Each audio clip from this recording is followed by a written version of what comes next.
Hey there, welcome back to another installment of Lessons from a Pro. I'm Jason Podolin, and in this series, I break down a clip from my podcast, Up My Hockey, about some type of an intangible, whether it be a mindset intangible or a personal intangible, that allows players to become the best versions of themselves.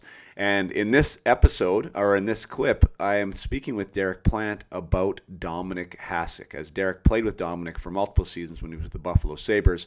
And depending on how old you are listening to this, I hope you know who Dominik Hasek at least is, if you didn't have a chance to watch him play. But he was viewed by many as potentially the best, if not one of the best goaltenders to ever lace up skates in the National Hockey League. So let's hear what Derek has to say about Dominik Hasek. How was he? What did he practice like? That's the last thing I'll go, because I talk a lot about standards. And maybe this might not even be a good segue to Dom, because maybe he wasn't a hard practice player. But it's interesting when you see greatness. A lot of times we assume that it's like they're just better, their natural skill set is just better, and that's why they're better. But it's amazing how often it correlates with just an above average standard of whatever it is: work ethic, commitment, passion. You know what I mean? Whatever those things are, that it's it's elevated, and that elevation has allowed them to be one of the best in the world. Was Dom like that? Oh my gosh, he was beyond that. His intensity level was through the roof. This is one of the first times that I was there that first year, and maybe right after he was playing. But I'm sitting in practice, and I think I'm just sitting there, and I think he got scored on 3 times. I'm just sitting in line, and all of a sudden I look over, and he's throwing the net off. He blows the net off, and he comes over the bench, and he's wham, and he's hammering all the water bottles. And I'm like, what happened? I think he got scored on 3 times in a row. That was it. It wasn't like somebody ran him or someone hit him in the head. It was nothing. He got scored on 3 times in a row, and he just lost his mind. His competitiveness was unbelievable. So there you have it. Once again, we're dealing with a world-class competitor, a world-class hockey player, a Hall of Famer, one of the best to ever play. Played the game his own way. Of course, his style was a little unorthodox. He knew how to stop pucks. But some people would position him as just being more skilled, more talented than the next player. Yet Derek Plante tells a story that not only was he the best player on their team, but he was also the most competitive player on their team.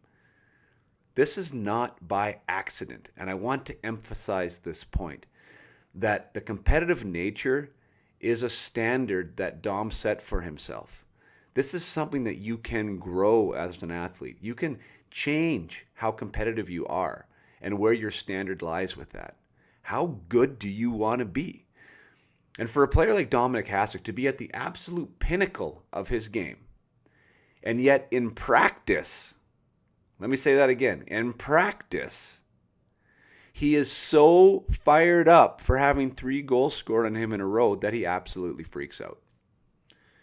Now, if I was his mentor and his mindset coach, I would help him maybe be able to deal with that result a little differently.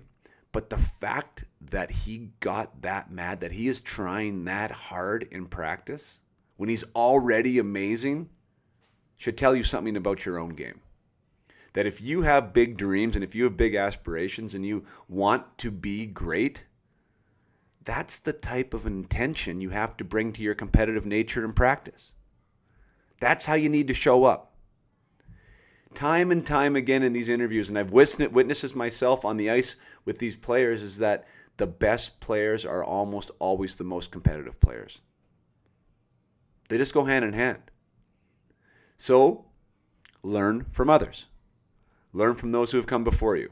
If you are an up-and-comer, if you have somebody that has big dreams, you have aspirations, you want to make the team, change how you compete. You can always turn the volume up on how you can compete, and when you do that, guess what? Your skill set will automatically follow. So you'll become a better player. You also get noticed. So learn from Dominik Hasek. What a great story from Derek Plante. Super big advocate for increasing our competitiveness, adding that to your game, treating it like a skill, provide intention to it. Bring it in practice, you'll see it in a game. See it in a game, you'll see more opportunity. Till next time, play hard. Keep your head up.